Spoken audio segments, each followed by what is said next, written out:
Sebelum melanjutkan, jangan lupa subscribe dulu, terima kasih. Bab 208 Siapa kamu? Suhen, apa yang kau lihat? Kenapa kau tidak membantuku mengurus orang ini? Dia melihat keluarganya sendiri terbunuh satu persatu, dan jatuh satu persatu, namun dia tidak bisa berbuat apa-apa. Sang Guan Yue mulai agak gila, dan karena tidak berdaya menghadapinya, dia hanya bisa mengarahkan pandangan memohon ke arah Suhen dan yang lain dari kediaman penguasa kota. Mengapa Suhen mau membantu? Belum lagi dia benar-benar ingin keluarga Sangguan dimusnahkan, bahkan jika dia dan keluarga Sangguan adalah sekutu, dia tetap tidak akan membantu dalam situasi itu karena dia tidak ingin menyinggung seorang spiritualis dunia jubah abu-abu. Suhen, aku mohon padamu. Bantulah keluarga Sangguanku dan jangan biarkan keluarga Sangguanku terputus di sini. Melihat Suhen tidak tergerak, Sangguan Yue hanya bisa merendahkan sikapnya dan berbicara dengan nada memohon. Namun, sia-sia karena Suhen masih belum tergerak. Suhen, aku akan membuatmu menyesali ini seumur hidupmu. Akhirnya, Sang Guan Yue menyerah untuk mengemis. Setelah berteriak keras, dia menggunakan serangan yang sangat kuat terhadap Chu Feng. Kekuatan mendalam yang kuat terbentuk menjadi gelombang besar yang mencapai langit dan percikan yang bergelombang setinggi puluhan kaki. Mereka saling menumpuk dan menekan. Kekuatan yang terkandung di dalamnya cukup untuk meratakan hutan dan dapat dilihat bahwa Sang Guan Yue benar-benar menyerang. Orang tua, akhirnya kau serius juga ya? Melihat itu, Chu Feng tidak berani meremehkannya. Dia dengan cepat memutar kekuatan rohnya dan terus meletakkan formasi roh berwarna abu-abu di depannya untuk memblokir serangan Sang Guan Yue yang berisi kekuatan penuhnya. Asteris Hus namun, saat gelombang dahsyat itu bertabrakan dengan formasi roh, Sang Guan Yue melesat, tiba di samping Sang Guan Tian dan Sang Guan Ya, melambaikan lengan bajunya yang besar, dan dua lapis kekuatan mendalam melonjak keluar. Kekuatan mendalam yang dahsyat itu terbagi menjadi dua. Yang pertama menggulung Sang Guan Tian dan Sang Guan Ya, tetapi yang lainnya menggulung Su Rou dan Su Mei. Seperti sangkar yang kokoh, ia mengurung mereka di dalamnya. Sial, dia ingin melarikan diri. Chu Feng tiba-tiba mengerti apa yang telah direncanakannya. Ternyata Sang Guan Yue tidak ingin menyerahkan semua yang dimilikinya kepada Chu Feng, tetapi dia ingin melarikan diri. Asteris suara mendesing. Seperti yang telah diramalkan, dengan cara khusus, setelah mengikat Sang Guan Tian dan Sang Guan Ya serta Su Rou dan Su Mei, ujung kaki Sang Guan Yue tiba-tiba mengetuk dan hembusan angin kencang mulai menyebar. Setelah badai menghilang, Sang Guan Yue juga menghilang. Pada saat yang sama, Sang Guan Ya, Sang Guan Tian, dan juga Su Rou dan Su Mei menghilang. Sialan!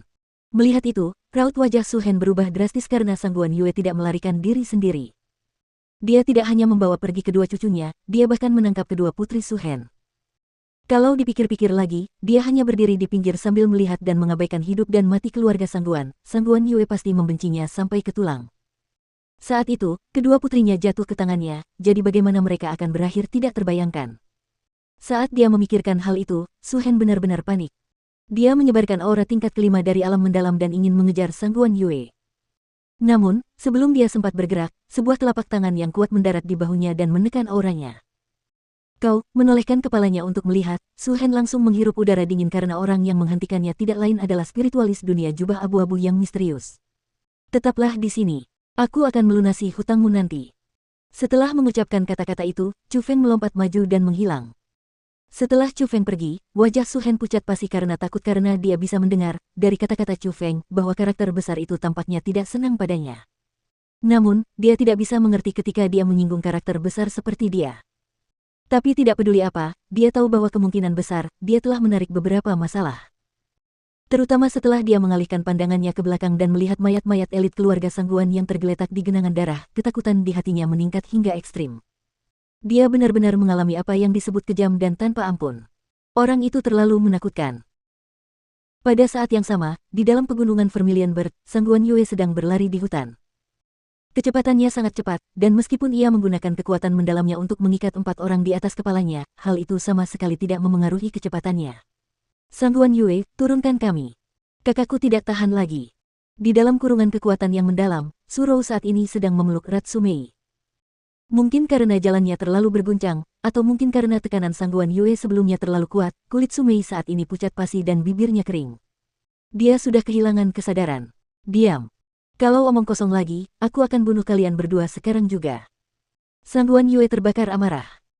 Dia bahkan tidak punya cukup waktu untuk melarikan diri, jadi bagaimana mungkin dia peduli dengan kehidupan Su Rou dan Su Mei. Alasan mengapa dia menangkap mereka berdua juga karena dia ingin memiliki alat tawar-menawar yang mungkin dapat melindungi hidupnya. Namun tiba-tiba, sebuah formasi roh yang kuat terbentang di hadapan mereka, dan di saat yang sama, beberapa formasi roh juga muncul di mana-mana dan saat ini tengah mengelilingi Sang Guan Yue. Bagaimana ini mungkin? Dia mengejarnya dengan begitu cepat. Melihat hal itu, Sang Guan Yue pun menyadari bahwa situasinya sedang tidak baik dan ia pun segera mengulurkan tangannya ke arah Surou dan Sumei yang tengah terikat olehnya dan ia ingin memanfaatkan kedua gadis itu untuk melakukan pemaksaan. Namun, ketika seberkas cahaya melintas, kekuatan mendalam yang membatasi keduanya hancur. Tidak hanya Surou dan Sumei yang menghilang, bahkan kedua cucunya, Sang Guan Tian dan Sang Guan Ya, lolos dari jangkauan kendalinya. "Kakek, selamatkan aku." Tiba-tiba, terdengar suara menyedihkan. Setelah menoleh, Sang Guan Yue tidak bisa menahan diri untuk tidak terkejut. Kedua cucunya berbaring di dekatnya, dan di belakang mereka berdiri satu orang. Dia adalah spiritualis dunia jubah abu-abu. Tidak perlu mengemis bantuan. Di tempat ini, tidak ada yang bisa menyelamatkan kalian. Kalian semua akan mati. Chu Feng tersenyum tenang, lalu tiba-tiba mengangkat kakinya. Dengan suara keras, kepala Sang Guan Ya berubah menjadi darah berair di bawah kakinya. Seperti semangka, kepalanya diinjak dan hancur berkeping-keping oleh Chu Feng. "Dasar bajingan, aku akan membunuhmu." Melihat cucunya sendiri meninggal begitu saja, Sang Guan Yue langsung menjadi gila. Sambil melolong marah, dia mulai menyerang Chu Feng dengan ganas. Namun, Chu Feng hanya mendengus dingin saat menghadapi serangan Sang Guan Yue. Dia menunjuknya, dan menjentikkan jarinya. Gas berwarna putih samar melesat di udara. Tidak hanya menembus keterampilan bela diri Sang Guan Yue, tetapi juga menembus tubuh Sang Guan Yue. Dengan satu serangan, itu membuat orang kuat yang berada di alam mendalam tingkat 6 memuntahkan darah dan memaksanya untuk berbaring tak berdaya di tanah. Bagaimana ini mungkin? Bagaimana ini mungkin? Wajah Sang Guan Yue pucat pasi.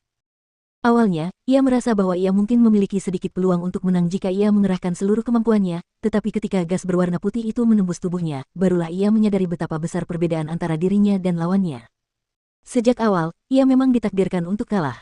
Kau berikutnya. Setelah mengalahkan Sang Guan Yue dengan teknik pembantaian harimau putih, Chu Feng tidak lagi menyerang Sang Guan Yue secara langsung.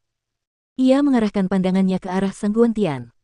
Ia mengarahkan pandangannya ke arah lelaki yang pernah memaksanya ke titik di mana tidak ada jalan menuju langit maupun pintu menuju bumi. Namun, ada perubahan yang cukup dramatis ketika situasi hari ini dibandingkan dengan situasi yang terjadi hari itu. "Siapa kau? Keluarga sangguanku tidak punya dendam atau kebencian terhadapmu. Mengapa kau harus melenyapkan seluruh keluarga sangguanku?" Sang Guan Tian berteriak keras. Ia merasa getir. Sedih karena ia akan mati begitu saja.